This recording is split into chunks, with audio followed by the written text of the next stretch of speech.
Hello bachcho, let's read this question. So this question says the number of following factors which affect the percent covalent character of the ionic bond is option A polarizing power of cation, option B extent of distortion of anion, option C polarizability of the anion and option D polarizing power of anion. So इस question में जो key concept है that is Fajans rule. Key concept is Fajans rule. So Fajans rule के according उन्होंने कुछ factors हमें बताए हैं जिसके अकॉर्डिंग कोवेलेंट कैरेक्टर का पता चलता है आयनिक बॉन्ड में. So it is for covalent character in ionic bond. So what is covalent bond? Covalent bond वो बॉन्ड होता है जो इलेक्ट्रॉन की म्यूचुअल शेयरिंग से बनता है. Covalent bond is formed by mutual sharing of electron. Bond formed by mutual sharing of electrons. And ionic bond में जिसमें complete transfer होता है cation and anion form होते हैं that is formed by transfer of electron. Formed by transfer of electron. So ये electron के transfer से form होता है. सो ये किस फैक्टर पे डिपेंड करता है? ये पहले हम पोलराइजेशन समझते हैं. पोलराइजेशन क्या होता है हम इसको एग्जाम्पल के थ्रू समझेंगे. हम एक एग्जाम्पल लेते हैं यहाँ पे NaCl का जो कि एक आयनिक कंपाउंड है. सो इस आयनिक कंपाउंड में जो Na है वो एक केटायन है और Cl है एक एनायन है. तो इसका जो साइज होता है केटायन का साइज छोटा होता है as compare to anion in a ionic compound.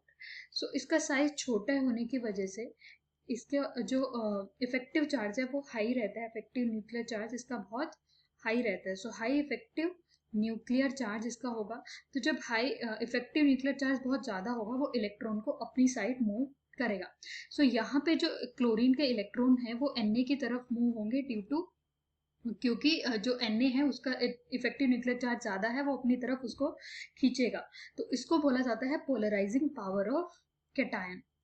Polarising power of cation.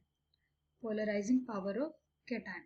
And जो एनायन है वो जितना ज़्यादा उस केटायन की तरफ मूव करेगा उसे बोला जाता है polarisation of anion.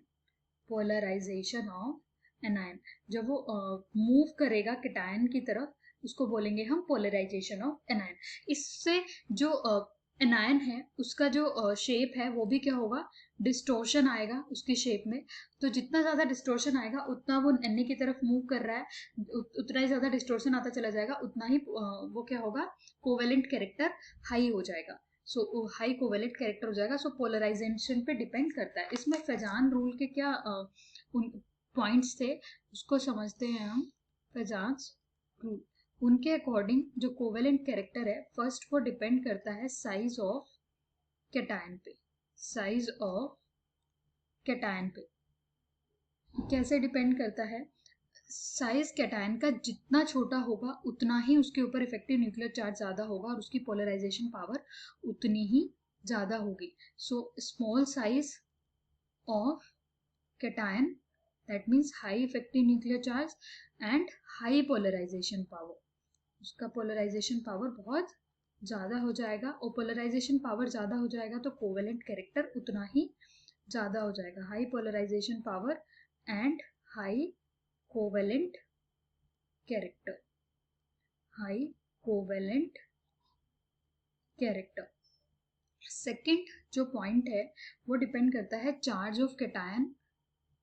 Charge of cation जितना ज़्यादा चार्ज होगा उतना ही ज़्यादा पोलराइजेशन पावर होगा और उतना ही ज़्यादा कोवेलेंट कैरेक्टर होगा.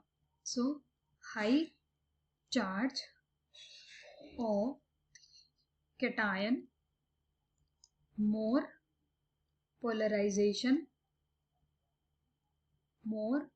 polarization power and high covalent character. High covalent character. That means दो फैक्टर हमने देख लिए, size of atom and charge of cation. एक और यहाँ पे बहुत इंपॉर्टेंट फैक्टर है, that is pseudo noble gas configuration. Pseudo noble gas configuration. तो हमें पता है कि जो नोबल गैस है उनका जो कॉन्फ़िगरेशन होता है, उन इलेक्ट्रॉनिक कॉन्फ़िगरेशन, उनका ऑक्टेट ऑलरेडी कंप्लीट होता है। तो उनके पास 8 वैलेंस इलेक्ट्रॉन होते हैं। तो हमारे पास ऐसे जितने भी एटम्स हैं जिनका जो कॉन्फ़िगरेशन है वो नोबल गैस कॉन्फ़िगरेशन की तरह है, दैट इज मतलब वो उनका जो कॉन्फ़िगरेशन है इस रेंज में आता है, जनरल कॉन्फ़िगरेशन उनका। सो उनकी पोलराइजेशन पावर बहुत हाई होती है। High polarising power and covalent character. High polarising power and covalent character. Polarising power भी हाई होगी और कोवेलेंट कैरेक्टर भी हाई होगा। दैट मीन्स हमने देखा किस किस फैक्टर पे डिपेंड कर रहा है यहाँ पे ये। Polarising power of cation, extent of distortion, जितना ज़्यादा एनायन का डिस्टोर्शन होगा उसकी शेप में डिफॉर्मेशन आएगा उतना ही ज़्यादा पोलराइजेशन पावर होगा।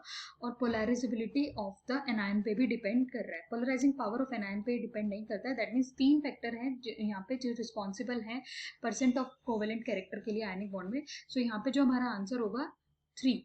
Hope you understood it well. Best of luck.